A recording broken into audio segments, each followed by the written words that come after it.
ሰላም ሰላም ቤተሰብ እንዴት ናችሁ? አላችሁልኝ? ሰላም ናችሁ ወይ? አለን እግዚአብሔር ይመስገን። እኔ የምላችሁ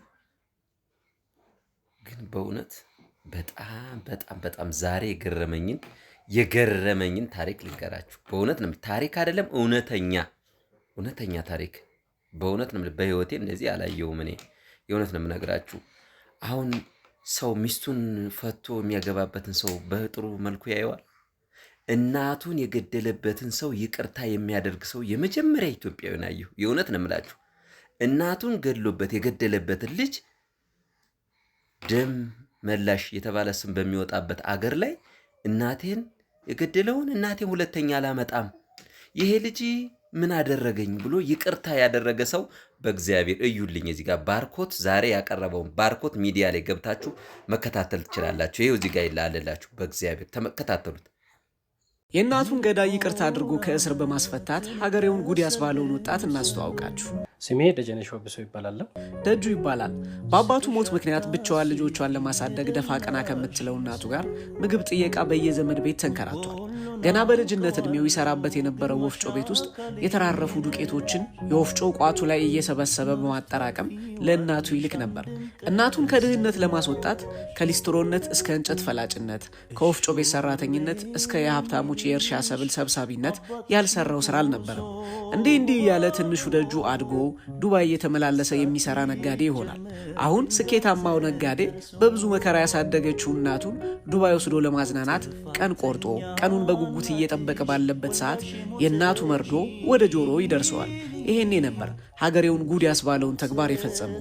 ለቅሶ ላይ የነበሩ ሰዎች በሙሉ በቃ ወንድ ልጇ መጣ፣ ወደ ገዳዩ ቤተሰቦች ሄዶ አሊያም ሰዎችን ልኮ ጥቃት ሊፈጽም ነው ብለው ሲሰጉ፣ እርሱ ግን ፈጽሞ ያልተጠበቀ ነገር በማድረግ ሀገሬውን ጉድ አስባለ።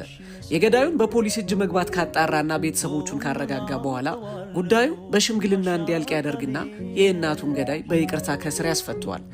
እናቴ ልጁ ታስሮ ሲወጣ እሷም ከመቃብር አትወጣም፣ ወጣ አብራ እኔ ጋር አትመጣም። ይህ ብቻ አይደለም። በባህላቸው መሰረት የደም ካሳ ተብሎ የተሰጠውን ገንዘብ የገዳዩ ቤተሰቦች ለምነው ነውና የሰበሰቡት ባንቀበላቸው፣ ከተቀበልናቸውም ደግሞ ገዳዩ ገና የሚያድግ ወጣት ልጅ ነውና ለእናቴ ላደርግ የነበረውን ነገር ዱባይ ወስጄ እንዲሰራ ላድርገው፣ በዚህም ተግባር የእናቴ ነፍስ ሐሴት ታደርጋለች፣ ፈጣሪም ደስ ይሰኛል በማለት ለሽማግሌዎቹ ጥያቄ ቢያቀርብም ይህ ከአእምሮ በላይ የሆነው ይቅር ባይነቱ ይባስ ሌላ ነገር ያስጠረጥራልና ብለው ሽማግሌዎቹ ጥያቄውን ውድቅ ያደርጉበታል። ልጁን ዱባይም ቢሆን ወስጄ ስራ ቢያስጀምረው አሊያም ወይ መንጃ ፈቃድ አስወጥቼ ቢሰጠው የሚል ሀሳብ በቃ ሁሌ ይመጣል። ለምን እናቴ በሱ እጅ ስላለፈች ልጁ ደግሞ ጠባሳ ኖሮበት ሰው ሞቶብኛል እንዲህ እየደነገጠ እንዳያድግ የሄደው አለ አይደል? የቀረውን ማዳን ማከም ነው ያለብን። ደጁ የተናገረው እያንዳንዱ ነገር ግን ከፍጹም ይቅርባይነት የመጣ እንጂ ለበቀር የተዘጋጀ አልነበረም። ለዛም ነው አሁን ከገዳዩ ቤተሰብ ጋርም ሆነ ከገዳዩ ጋር ሲገናኙ ልክ እንደ ከዚህ ቀደሙ ተሳስቆና ተጨዋውቶ የሚለያየው። ደጁ ይሄን ያህል የይቅርታ ልብ እንዴት አገኘ የሚል ጥያቄ ስናቀርብለት እናቴ በሕይወት እያለች ትለኝ የነበረው ነገር ነው ይለናል። ለመሆኑ የደጁ እናት በሕይወት እያሉ ይሉት የነበረው ነገር ምን ቢሆን ነው የዚህን ያህል የይቅርታ ልብ ባለቤት ያደረገ?